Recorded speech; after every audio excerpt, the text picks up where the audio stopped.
Bonjour, bonjour mes amis. Vraiment ravi de vous recevoir et ça fait plaisir de voir nos médecins généralistes qui donnent l'importance à la formation continue. Ça doit être notre priorité et ça fait vraiment plaisir. Je suis très contente, honorée et ravie de recevoir notre professeur Driss Farhati qui nous a jamais laissé tomber. Dieu seul sait combien on a besoin de nos professeurs. C'est professeur Farhati Driss, professeur gynéco-obstétricien à la faculté de médecine de Rabat et installé maintenant en privé à Rabat. Vous avez la parole et on est vraiment honoré et content de vous recevoir. Merci. Merci Lalla Malika pour cette présentation. Également, je suis ravi, je suis content bien sûr d'être encore une fois parmi vous. Et c'est toujours un plaisir, c'est avec plaisir que je viens, d'autant plus que j'adore et j'aime beaucoup les médecins généralistes. Ce sont les pivot de la médecine au Maroc. Je remercie également le bureau de m'avoir invité pour vous parler des infections génitales basses. Et je remercie bien sûr les collègues et les amis que j'ai rencontrés depuis tout à l'heure. Et c'est un plaisir encore une fois d'être parmi vous. Alors, concernant les infections génitales basses, alors je crois l'année dernière ou l'année d'avant, on avait parlé des infections génitales hautes. Alors, cette année, donc, on va compléter dans le même ordre l'idée, donc on va parler des infections génitales basses. Alors, c'est un sujet qui est très vague, qui est un petit peu complexe et que vous allez rencontrer durant votre pratique quotidienne. Et certainement, vous en avez déjà soigné et vous connaissez un petit peu, des fois, la difficulté de la prise en charge de ces infections génitales. Je vais être, bien sûr, pratique et je vais essayer de résumer au maximum tout en sachant donc qu'on va éventuellement pouvoir discuter. Alors, je ne sais pas s'il y aura un deuxième groupe ou là, ça fait... Hein? Donc, je vais très bien. Bien. Alors, qu'est-ce qu'on entend par les infections génitales? Alors, c'est une pathologie qui est fréquente, bien entendu. Elle a un impact psychologique, social, socio-économique, ce qui fait de cette pathologie un problème de santé, un problème sérieux de santé. Alors, infection génitale, on entend par là, pourquoi basse? Parce qu'il touche l'appareil génital bas situé chez la femme, c'est-à-dire la vulve, le vagin, le col, mais pas le col en entier, juste la partie externe, l'exocole. Parce que quand on parle de l'endocole, là, ça fait partie des infections génitales hautes. Et donc l'exocole et les glandes annexes, les glandes de Bartholin, les glandes de Skene, mais ces deux-là, on ne va pas en parler parce qu'ils ont une prise en charge un petit peu particulière. Alors, juste un petit rappel concernant cet appareil génital bas chez la femme, le vagin, comme tout organe, donc il a ses moyens de défense. Il se défend lui-même chaque fois qu'il y a une agression, chaque fois qu'il y a une pathologie, chaque fois qu'il y a une infection. Alors, pourquoi il se défend? Parce qu'il a son potentiel, si vous voulez, immunitaire. Surtout, cette flore vaginale, vous en avez déjà entendu. Donc, la flore vaginale, tout simplement, c'est des bactéries qui envahissent pratiquement toute la muqueuse vaginale et c'est des lactobacilles et on l'appelle aussi la flore de Doderlin parce qu'il y a ce lactobacilles qui sont parsemés au niveau de la muqueuse vaginale et ces lactobacilles ils vont transformer au niveau de la muqueuse vaginale le glucogène en acide lactique et donc ils vont en quelque sorte entraîner une sorte d'acidité vaginale qui va s'opposer à tout développement d'un agent infectieux tel qu'il soit. Et donc, cet équilibre de cette flore vaginale fait que la femme, généralement, elle essaie de se défendre. À côté de cela, bien sûr, il y a la position vaginale, le canal vaginal, avec les grandes lèvres, les petites lèvres, qui forment une sorte de clapet pour la fermeture et empêcher des germes et des micro-organismes venant de l'extérieur de ne pas y accéder. Et aussi, il y a la glaire cervicale, il y a ces glandes dont je vous ai parlé, la glande d'Oscain, de Bartholin, qui vont sécréter des substances contenant un certain nombre de substances, bien sûr, qui assurent la défense du vagin. Donc, vous voyez cet écosystème qui est puissant chez la femme, mais aussi, il est précaire. Chaque fois qu'il y a un facteur déclenchant, bien sûr, il va perturber cette flore vaginale et il va entraîner des infections à ce niveau-là. Donc, chaque fois que la femme est diabétique, chaque fois, par exemple, que la femme prend des antibiotiques, des corticoïdes, ou chaque fois qu'il y a un profil hormonal un peu particulier, la grossesse, par exemple, il est exposé à faire des infections à répétition, surtout mycosiques. L'hygiène aussi, il y a des femmes qui sont obsédées par l'hygiène, ils font une hygiène plusieurs fois par jour, et une hygiène qui est agressive et qui va déranger cet équilibre de la flore vaginale, et de ce fait-là, donc il va entraîner des pathologies infectieuses à ce niveau-là. Donc, ces infections génitales basses, il faut d'emblée les séparer en infections qui sont sexuellement transmissibles et qui nécessitent une prise en charge un peu particulière, et les infections génitales qui ne sont pas transmissibles. Donc, on va les séparer d'emblée chaque fois que vous êtes devant une infection génitale, soit ça, pour pouvoir prendre les choses convenablement. Vous voyez que les infections génitales, ils vont se manifester par un symptôme, par des pertes qu'on appelle les leucorrhées. Donc, leucorrhée, chez une femme, ce n'est pas une pathologie, ce n'est pas une maladie, c'est tout simplement un symptôme, un signe qui va vous orienter et vous dire « Ah, tiens, cette femme, peut-être elle a une infection ». Donc, la majorité des infections génitales basses, ils vont se manifester par une leucorrhée. Bien sûr, une leucorrhée pathologique. Il y a des femmes qui ont des pertes qui sont physiologiques, nous allons le voir, et celles-là, il ne faut pas leur faire peur et leur inculquer le diagnostic d'une infection génitale et les traiter, surtout pas. Et donc, toute infection génitale basse, il va se traduire majoritairement par une leucorrhée, et une leucorrhée, bien sûr, qui est pathologique, nous allons le voir tout de suite.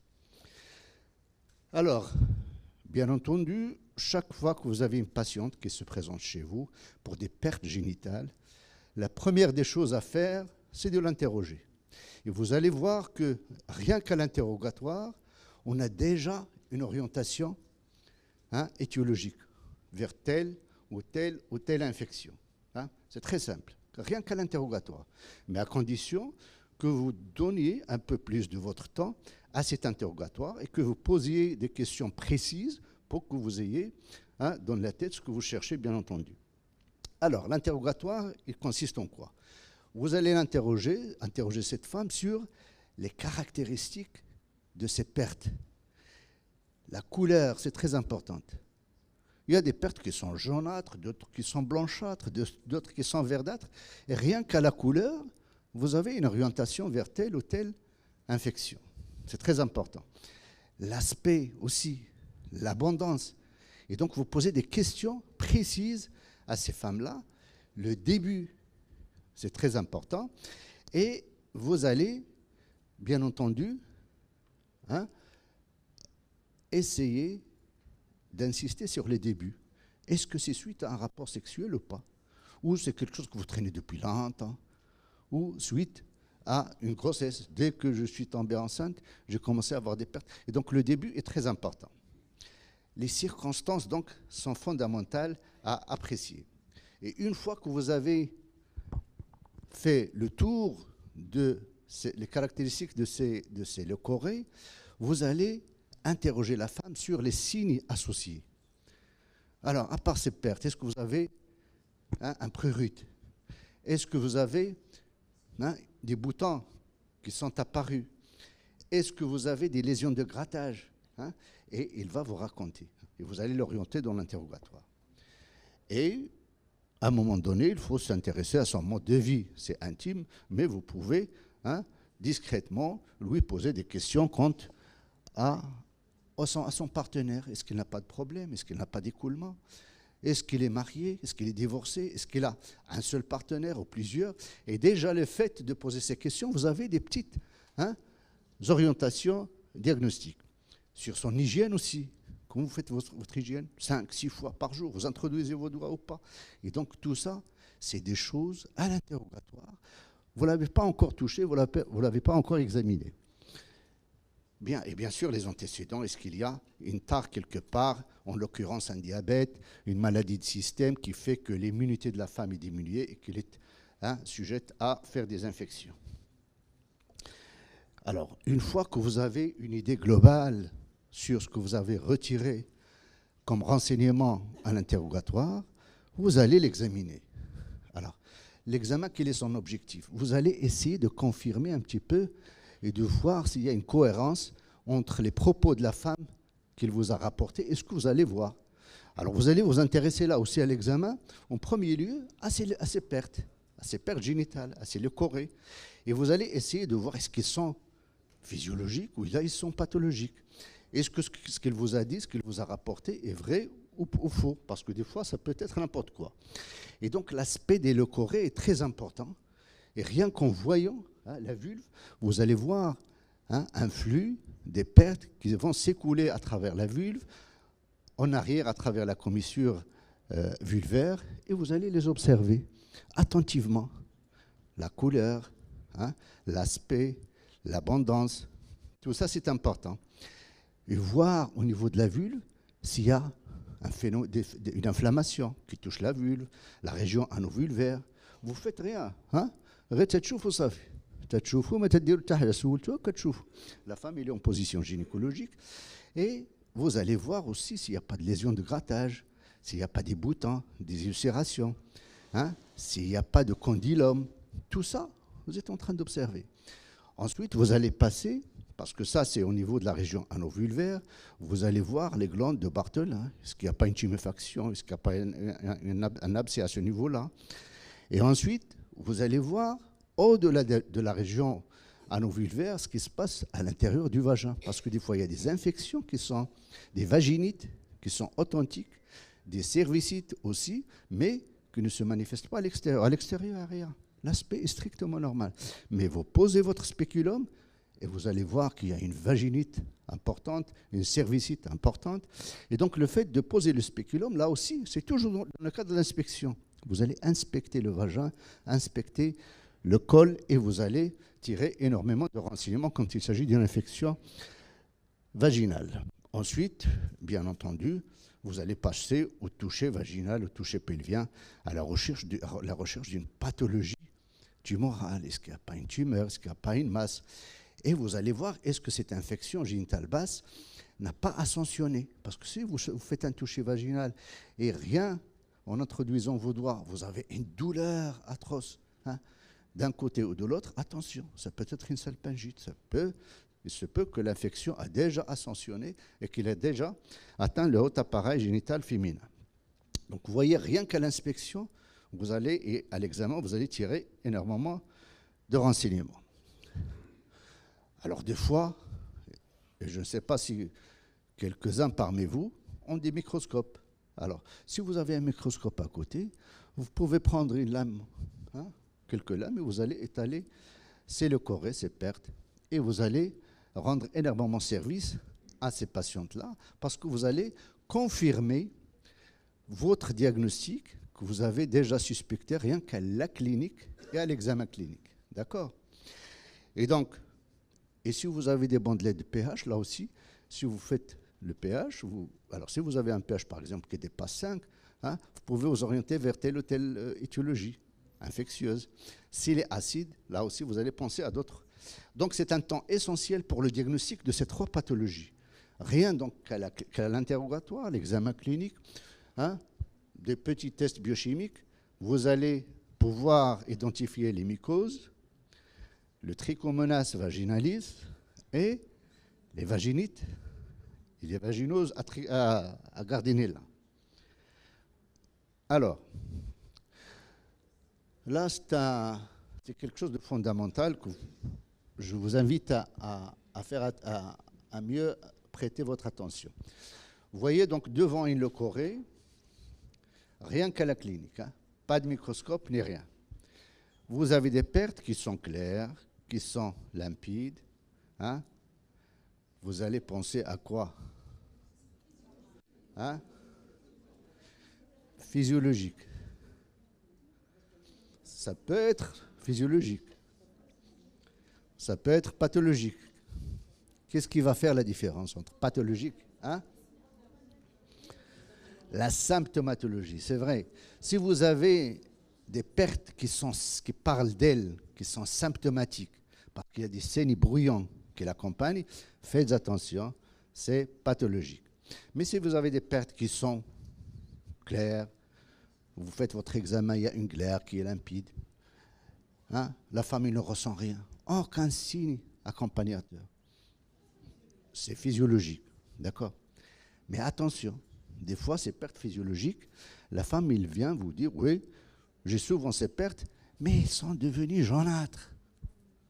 Mais je ne ressens rien. J'ai ni prurite, ni aucun symptôme accompagnateur. Est-ce que vous allez les traiter? Hein? Il ne ressent rien. Mais, de temps en temps, ils sont jaunâtres. C'est physiologique. D'accord? Oui, il varie la période des cycles, et des fois, cette glaire physiologique, au contact de l'air, il prend une petite couleur jaunâtre. C'est tout à fait normal. Vous allez la recontrôler par la suite, ou là, rien un coup de fil, ou là, donc les pertes, et il s'affole, il vient, et vous, jaunâtre, c'est une infection, je traite. Vous traitez, vous lui collez une infection, une mycose, ou peut-être le cercle vicieux. Donc, ne traitez que ce qui est pathologique, s'il vous plaît. Donc, c'est une leucorrhée physiologique. On est d'accord? Très bien. Alors, vous avez maintenant des leucorrhées qui sont blanchâtres. Hein? La femme qui dit blanchâtre. Qu'est-ce que vous allez lui faire comme question? Hein? Est-ce qu'il y a un prurite? Est-ce que, d'accord? Les mycoses sont asymptomatiques. D'accord? Asymptomatiques. Ils sont localisés au niveau du fond du vagin, au niveau du vagin, caillebotés au niveau du col. La symptomatologie, l'inflammation, donc les champignons, au niveau de la vulve, ils créent une inflammation, une irritation. Mais au départ, quand vous posez votre spéculum, des fois, une sorte de cuisson. Je sens à l'intérieur de mon vagin, ça pique, des picotements, une cuisson à l'intérieur. C'est une mycose vaginale, vulvo-vaginale, quand vous avez une symptomatologie accompagnatrice. Alors, je fais un peu vite. Oui, une mycose, on va voir ça. Alors, quand vous avez maintenant des leucorrhées qui sont verdâtres, spumeuses, fades, riha, hein? Vous voyez ce qu'on fait là, la couleur, il vous oriente. Hein? Je dis claire, blanche, verdâtre. Hein? On ne va pas se tarder là. C'est une vulvovaginite à trichomonas. D'accord? Chez la couleur, comme le diagnostic. Vous avez des leucorrhées qui sont abondantes. Et vous avez les bandes de pH, ou le pH, vous allez penser à une vaginose, et on va voir ce que c'est. On va détailler tout ça. Et enfin, vous avez des pertes qui sont pathologiques. La femme, il est symptomatique. Mais ce n'est ni mucose, ni gardénella, ni l'une ni l'autre, et vous restez un petit peu. Donc c'est pathologique, mais ça, bien entendu, c'est gonocoque, chlamydie. Il faut penser à ces infections parce qu'ils sont toujours intriqués. OK? Bien. Alors maintenant, si vous avez un spéculum, un microscope dans votre lieu de pratique, vous allez donc les pertes, donc les leucorrhées, ou les lames. Alors, comme la potasse, ou comme sérum physiologique, et vous allez mettre une goutte dans chaque lame. sur chaque lame. Alors la première, quand vous mettez de la potasse à 10%, une seule goutte, ça va dégager l'odeur. Le poisson pourri, c'est des anaérobies. D'accord? À 5%, hein, vous avez une mycose. Gardez-les là, donc on va voir tout ça. Hein. Et sur le sérum physiologique, des fois, quand il y a des menaces, donc vous voyez, on n'a pas eu recours au laboratoire, on n'est rien du tout. Hein. Là où vous êtes, vous pouvez faire ce diagnostic. Alors, hormis ces 3 ou 4 infections, les autres, la gonocoxie, chlamydier et d'autres germes, hein, on appelle ça des infections opportunistes. Bien sûr, vous ne pouvez pas les diagnostiquer, hein, rien qu'à l'interrogatoire et à l'examen clinique. Et ce sont celles-là dont on a besoin un recours bactériologique et un recours à des examens sérologiques éventuellement pour mieux étayer le diagnostic et pour pouvoir les traiter convenablement. Donc le traitement peut être local ou général, mais pensez toujours au traitement des partenaires pour les infections génitales basses. Et si vous ne le traitez pas, et s'il y a une infection qui est là, bien sûr, la femme, elle va continuer à récidiver. Plus elle récidive, plus, bien entendu, hein, le risque de passer à la chronicité est important. Alors, je vais vous projeter quelques clichés que vous allez pouvoir interpréter. Alors, qui c'est qui va nous interpréter? Cette femme qui s'est présentée chez vous avec ces pertes-là. Hein? Alors, à gauche, là.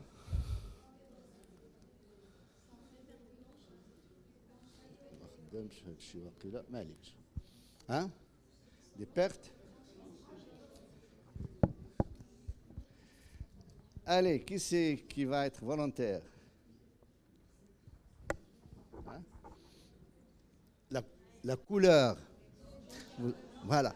La femme Gatlekra, vous l'avez interrogée, il vous a dit j'ai des pertes qui sont blanchâtres. Comme je les détaille. Vous avez posé le spéculum et vous avez vu ces pertes. Oui.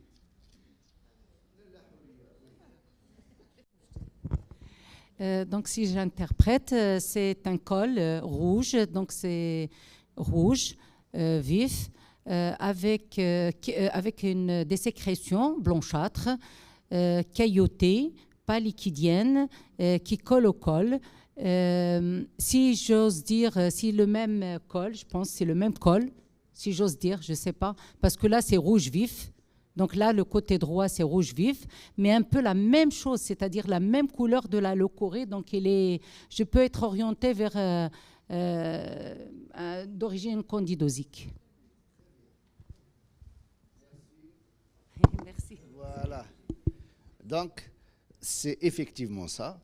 Vous voyez, donc, il a décrit l'aspect de ces pertes qui sont blanchâtres, qui sont caillotées, bhal yaourt, qui collent sur le col, d'accord? L'aspect du col, du foie, il peut être normal, ou l'asque fait helchi, et des fois, quand ça entraîne une inflammation, on va des cols ou un vagin qui est rouge, parce qu'il y a une inflammation qui est là. Mais elle n'est pas constante. Des fois, et le col, il est sain, le vagin, il est sain, mais alors, c'est une mycose vaginale, hein, la niqasha fiha. D'accord. Alors, voici d'autres clichés. Qu'est-ce que vous observez sur ces clichés-là? Par exemple, à ce niveau-là, qu'est-ce que vous voyez? Alors là, vous avez interrogé votre patiente et vous l'avez mise en position gynécologique et vous êtes en train d'inspecter cette région anovulvaire. Alors, vous voyez cette inflammation, hein, une inflammation, des lésions de grattage, tout ce que vous voulez. Et là, c'est des femmes qui souffrent parce qu'ils ont traîné avec leur mycose et au point qu'elle a hérité sa région anovulvaire et ils souffrent énormément. Et ça, on le trouve généralement quand il y a aussi des facteurs de risque associés, les diabétiques. Hein, ils font des fois des infections importantes, mycosiques. Et vous voyez donc l'aspect aussi de ces leucorrhées que vous avez décrit tout à l'heure, cailleboté, c'est un col, qui d'ailleurs, On a peut-être appliqué... voilà. Hada, je ne me rappelle pas. Est-ce que c'est un prolapsus ou c'est une tumeur? Je ne me rappelle pas. Hein? Mais ces femmes-là, il faut les traiter et les revoir plus tard parce que des fois, vous avez des processus inflammatoires qui font, des fois, qui deviennent très inquiétants, mais dès qu'on traite, tout rentre dans l'ordre. Alors, la mycose vulvo-vaginale, le champignon le plus fréquemment responsable de ces infections, c'est le Candida albicans. Vous voyez que c'est des infections qui sont très répandues et ils peuvent être d'origine endogène, c'est-à-dire favorisées par un traitement antibiotique. Et là aussi, faites attention quand vous manipulez les antibiotiques et quand vous traitez pour une raison ou une autre ces femmes par une antibiothérapie. Des fois, quand vous dites l'augmentin, hein, l'ORL a l'augmentin parce que j'avais une sinusite ou la chihaja. ومن بعد كتجيك كتقول لك لاباغاي جينيتال ديالي تيتقطع راه دي كويسون j'ai des pertes parce que c'est les antibiotiques qui ont. Donc pensez chaque fois que vous donnez un antibiotique et si la femme est sensible et s'il a déjà dans ses antécédents, s'il a déjà présenté des mycoses, donc pensez à la mettre de façon préventive sous un antimycosique parallèlement le traitement antibiotique. La grossesse aussi, les femmes enceintes font beaucoup de mycoses parce qu'il y a ce climat hormonal, il y a cette acidité vaginale qui fait que les champignons ils poussent. Il y a aussi l'immunodépression, c'est vrai. Pardon. Et des fois, c'est exogène, des fois suite à une transmission vénérienne tout simplement. Et donc, il faut faire attention. Alors l'aspect, donc on en a parlé, c'est des leucorrhées qui sont blanchâtres, qui sont caillebottées, les signes accompagnateurs, des fois des dysparonies. Attention, les femmes qui ont des champignons, essayez de les traiter et de faire une abstinence de quelques jours. Hein. Des fois, on ne leur conseille pas de cette abstinence et le mari il insiste et il aggrave la situation. Bien sûr, ça va de soi. Alors le diagnostic, vous voyez, il est purement clinique. Mais dans certaines situations, on peut avoir recours au laboratoire, surtout dans certaines mycoses récidivantes. Alors, il y a des fois des résistances à certains antimycosiques et il faut bien sûr faire une sorte d'antibiogramme pour sélectionner le champignon qui est la cause et le traiter convenablement. La prévention, bien sûr, vous les connaissez certainement. Éviter les endroits chauds et humides, les piscines en l'occurrence, les douches, les bains, le hammam, hein. Tout ça, ça peut éventuellement être à l'origine des mycoses. Les vêtements serrés, les antiseptiques, les antibiotiques, tout ça, bien sûr, il faut essayer de faire attention. Alors le traitement, quand vous avez un épisode pour la première fois, la femme, elle n'a jamais eu ça. Bien sûr, vous allez la traiter localement par des ovules gynécologiques. Pas nécessairement avec la crème et la sauf si les champignons.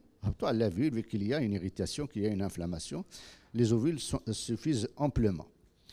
Alors, les dérivés des imidazolés, les conazoles, ça, c'est des produits que vous connaissez, donc ils sont très efficaces sur le Candida albicans. Et des fois, bien sûr, s'il y a une symptomatologie accompagnatrice, une petite irritation, une inflammation, vous associez la crème, un antiseptique à pH alcalin, d'accord? Et vous pouvez bien sûr associer la voie orale. Un antimycosique par voie orale, une seule prise suffit amplement. Et le problème est résolu. Bien sûr, parallèlement, il faut lui conseiller d'éviter certaines habitudes, c'est-à-dire une prévention primaire si vous voulez. Alors maintenant, si vous êtes devant une femme qui a l'habitude de récidiver, alors il faut se poser un petit peu la question parce qu'il se peut qu'il y ait un facteur déclenchant qui est là, des facteurs de risque, hein, le diabète, hein, une immunosuppression parce qu'il prend un traitement, parce qu'il est, je ne sais pas moi, parce qu'il a une maladie de système, parce qu'il a les maladies inflammatoires intestinales qui font qu'il y ait un état, bien sûr, immunodéprimé et qui va favoriser ces infections mycosiques. Alors, Une fois que vous avez recherché ces facteurs favorisants, et vous allez pouvoir traiter ces femmes. Mais ce traitement, c'est un traitement qui est au long cours. Hein. Vous allez la traiter pendant une semaine, hein, de façon journalière. Et ensuite, vous allez espacer un petit peu une fois par semaine pendant 4 semaines, pendant un mois. Et ensuite, des fois, une fois tous les 15 jours pendant un mois. Une fois par mois, vous pouvez aller jusqu'à 6 mois de traitement. D'accord? Et vous allez associer un traitement local, des ovules, des antiseptiques à pH alcalin et des crèmes, bien sûr, pour les soulager. Oui? Alors, généralement, le conjoint, son traitement est très, très simple. L'abstinence flouel, mais une fois la femme a le traitement, ouais, il peut prendre la voie orale, ou معاها يستعمل l'antiseptique à pH alcalin, une crème, surtout s'il a une symptomatologie. Mais généralement, ce n'est pas un traitement au long cours. Hein? Et les mesures d'hygiène, bien sûr, dont on a parlé. Alors, les vaginites non spécifiques. Ça, c'est un...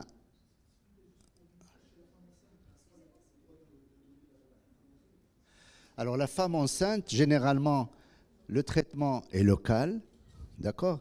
Mais la voie orale, elle est déconseillée. Mais si on a la main forcée, on peut donner la voie orale sans grand risque, d'accord? À côté des mesures hygiéniques. Oui.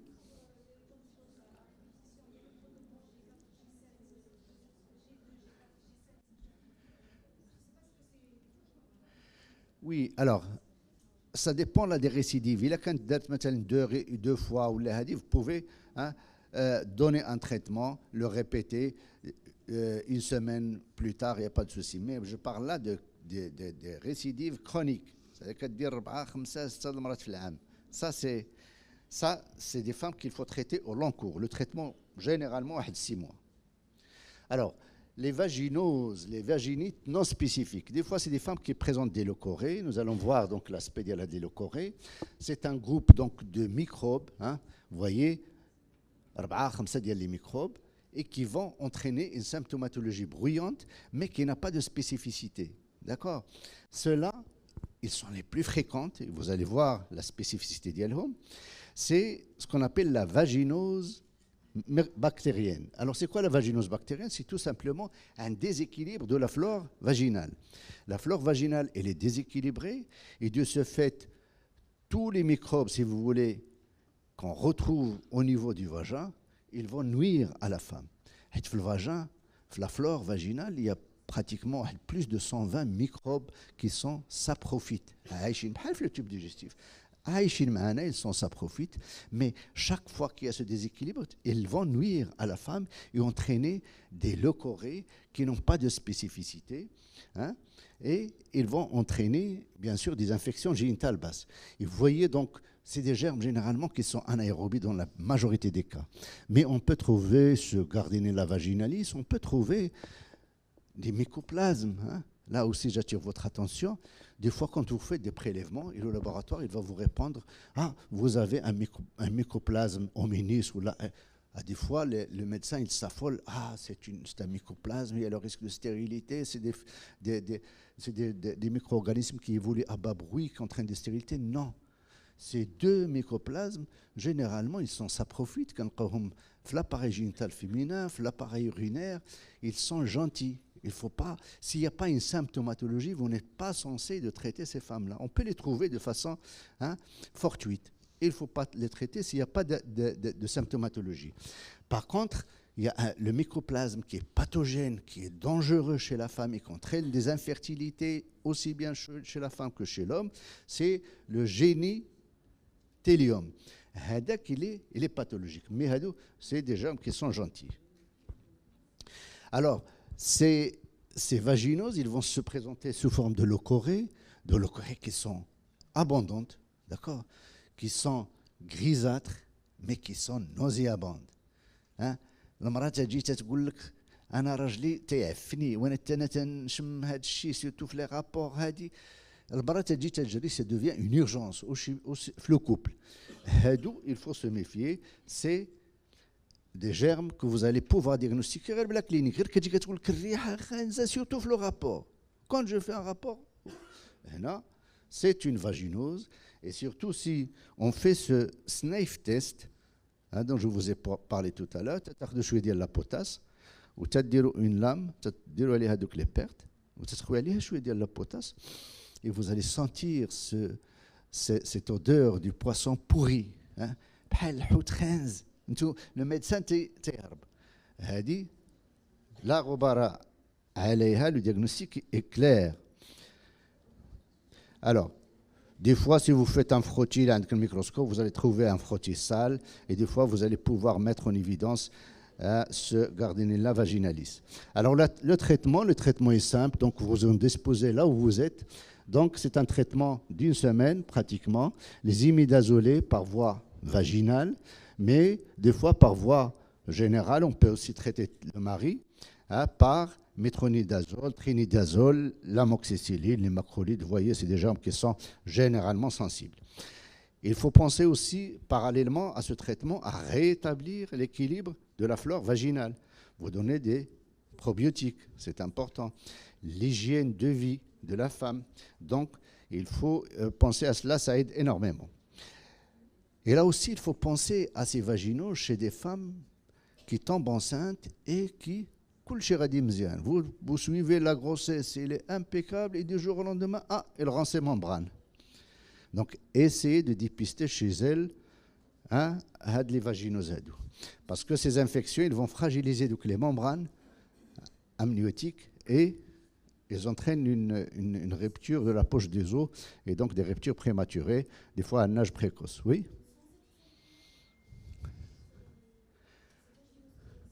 Oui, des fois, ils ne sont pas. Vous ne pouvez pas les diagnostiquer, d'accord? Mais si vous posez un spéculant, les pertes. D'accord? Et donc, il faut essayer d'examiner les femmes enceintes de temps à autre. Et surtout, s'ils vous rapportent des pertes, il ne faut pas avoir le diagnostic de facilité. La femme enceinte, il a des pertes souvent qui sont fréquentes. Donc, c'est un diagnostic de facilité. Je ne traite pas, non. Il faut faire attention. Oui?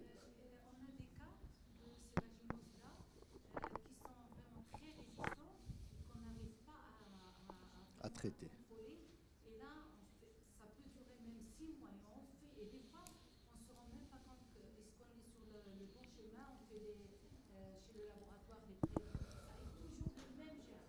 Et on traite le même, on traite pas comme. Très bien, c'est une question pertinente et vous allez la rendre. Tout à fait, tout à fait. Voilà. Alors, faites attention quand vous avez des vaginoses qui sentent 5 minutes. Waouh! Alors, on va peut-être pouvoir parler de tout ça tout à l'heure. Bien, faites attention, dans ces vaginoses-là, pensez à une hystée sous-jacente, d'accord? Et faire un prélèvement et orienter le labo. C'est une vaginose à répétition, je cherche ça et ça et ça, une hystée. Des fois, c'est une hystée qui est là, qui se cache derrière et qui fait que ces vaginoses sont récidivantes. Des fois, quand vous avez le même germe qui se répète et vous l'avez traité sous antibiogramme, laissez-la tranquille. Soit il y a un problème de laboratoire, soit il y a quelque chose qui ne va pas. Donc laissez-la tranquille, faites une fenêtre thérapeutique et laissez l'organisme se défendre lui-même. Alors, et on passe aux IST. Les maladies, les infections génitales basses non transmises, non IST. Alors, les IST, alors, je vais vous projeter ce cliché. C'est quoi? On est là, les IST, rapidement. Décrivez l'aspect des leucorrhées. Comment sont ces leucorrhées? Ils sont mousseuses, style les bulles, verdâtres. Très bien. Alors, quand vous avez cet aspect-là, le parasite, tout simplement, il y a un des flagelles et il fait des mouvements à tort et à travers, et donc elle crée ce genre de bulles et sont pratiquement pathognomoniques du Trichomonas vaginalis. C'est des infections qui sont très fréquentes. Vous voyez, elles sont verdâtres bulleuses et sont associées à une inflammation, à une vulvovaginite. Et des fois, quand vous placez le spéculum, il y a des piquetés, des piquetés hémorragiques, les pétiches. Le diagnostic, là, il est clair. Si vous avez un peu de grésil, le trichomonas vaginalis en train de se balader. Hein. Le traitement, bien sûr, c'est le métronidazole pendant une dizaine de jours. Il y a le traitement minute, là aussi, à vous donner 4 comprimés, flagyl, flagentil, tout ce que vous voulez, et vous traitez le partenaire, parce que c'est une IST. Hein. La femme enceinte aussi, dans ces situations-là, on peut traiter, il y a d'autres médications, mais on peut donner ce traitement sans aucun souci. On peut le donner si, bien sûr, sans aucun souci. Alors, c'est quoi ça? Hein? Voilà. Des fois, vous pouvez vous tromper, mais quand vous avez des leucorrhées comme ça, du pus qui sort le col, pensez au gonocoque. Vous posez la question, est-ce que votre mari donc, vous n'allez pas vous tromper sur le diagnostic. Là aussi, donc, c'est fréquent. L'agent, c'est le gonocoque, certainement. C'est quelque chose de fréquent. C'est une IST à déclaration obligatoire. Hein. Voilà, donc la femme peut être touchée, le mari également. L'aspect clinique, vous avez donc c'est des localisations des fois qui sont éparses. L'anus est touché, la bouche, certaines muqueuses et les peaux c'est symptomatique. Des leucorrhées qui sont abondantes, nauséabondes. Vous pouvez avoir une symptomatologie urinaire associée.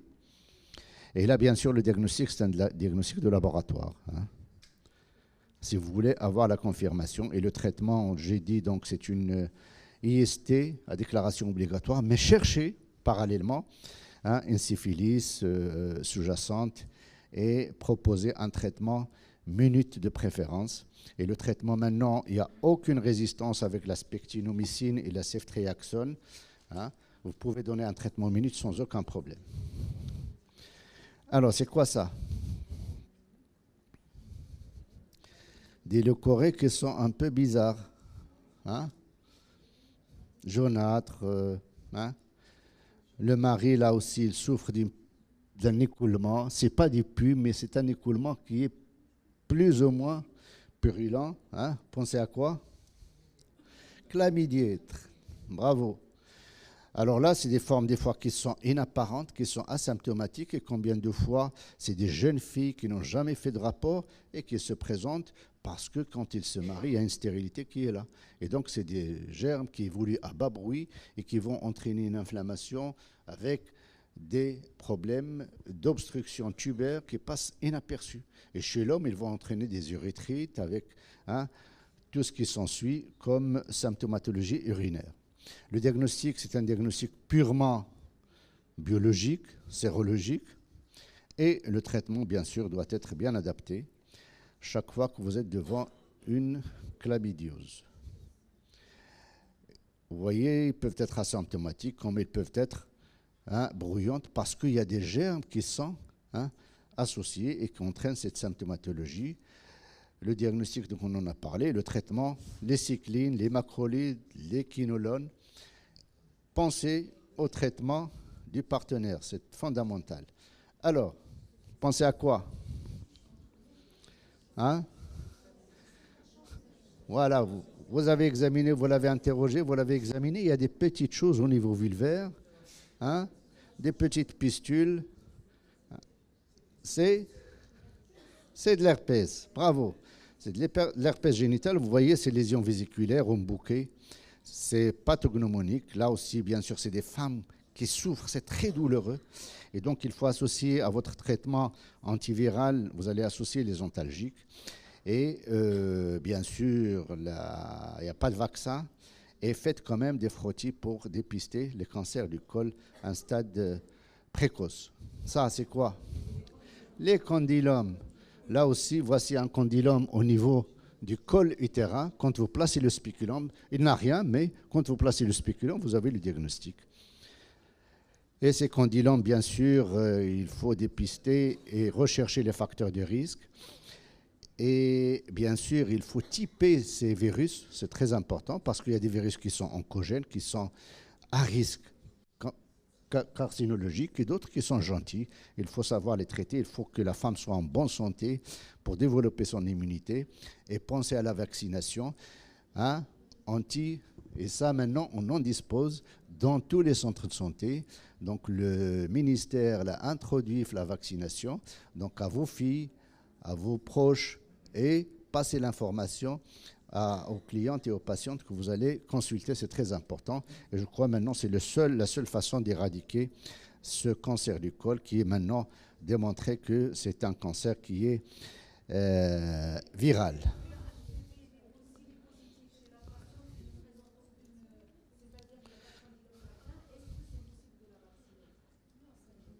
Alors, la vaccination de façon préventive, elle n'est pas curative. D'accord? C'est-à-dire une femme qui a un condylome, je vais la traiter par le vaccin, non. D'accord? Par contre, préventif, oui. On a dépassé le temps. Alors, la syphilis, vous la connaissez, je ne vais pas en dire un mot. Peut-être les vulvovaginites chez les femmes ménopausées, hein? Il faut penser à les mettre sous oestrogénothérapie locale pour un petit peu éviter ces vaginites atrophiques. La jeune fille, pensez à la parasitose, hein, oxyurose, les mauvaises hygiènes, les corps étrangers, c'est très important. J'ai vu dernièrement chez la région d'El Gharb une jeune fille de 12 ans, 13 ans, qui a fait le tour de tous les médecins de la région, de Rabat, il a atterri chez moi, des infections à répétition, il a pris tous les antibiotiques du monde. Et son père l'a ramené parce qu'il a toujours cette infection. Alors j'ai vu, il y a cette infection, j'ai traité comme tout le monde, mais j'ai l'échographie, et je l'ai envoyé pour faire une IRM. Et j'ai contacté le radiologue, il lui a fait une IRM. Et à l'IRM, il a trouvé quelque chose qui, au fond du vagin, في liquide sac postérieur, ما فهمش شنو. مشيت قلبت عيط ليه في 11 الليل قال لي monsieur Farhati, voilà, je pense à un corps étranger ou صفت لي l'article, j'ai وحده في l'Asie, c'était comme ça, où j'ai une fille, je lui ai proposé de faire une hystéroscopie après avoir traité l'infection. Et donc elle a en cours هذا عيط لي قال لي voilà, je crois que c'est ça. صدافه واش كنت لابسه شي سروال واش je ne sais pas داك الصدافه صغيره ومشات لها. Et donc, il est sous traitement. On va lui faire une hystéroscopie pour essayer de voir ce que c'est et de retirer peut-être ce corps étranger. Donc, le corps étranger, faites attention. La prévention, donc je ne vais pas, c'est une prévention primaire, c'est la fidélité, bien sûr. Malheureusement, ce n'est pas toujours le cas. La vaccination pour certaines maladies. L'hygiène, c'est important aussi. Et bien sûr, la prévention secondaire. Hein, je ne vais pas en parler. Et je conclue tout simplement en disant que la leucorrhée, c'est le principal signe révélateur de toutes ces infections génitales basses, hein, mais ce n'est pas une pathologie, c'est juste un symptôme que, à votre échelle, vous pouvez se baser dessus et pour pouvoir orienter votre diagnostic et traiter convenablement ces femmes-là. Et de cette façon-là, on va pouvoir éviter que l'infection, hein, ascensionne vers l'appareil génital haut, hein, et éviter les infections génitales hautes avec toutes les complications qui en découlent, particulièrement la stérilité, les salpingites et ainsi de suite. Merci de votre attention. Et désolé. Hein. Merci beaucoup, professeur. Il y a beaucoup à dire. Vous trouverez les communications sur le site MG Maroc. Dans une semaine, 2 semaines, vous trouverez les communications. Merci à vous. Merci beaucoup. La professeure Farhati, il est très généreux et elle est. Merci à vous.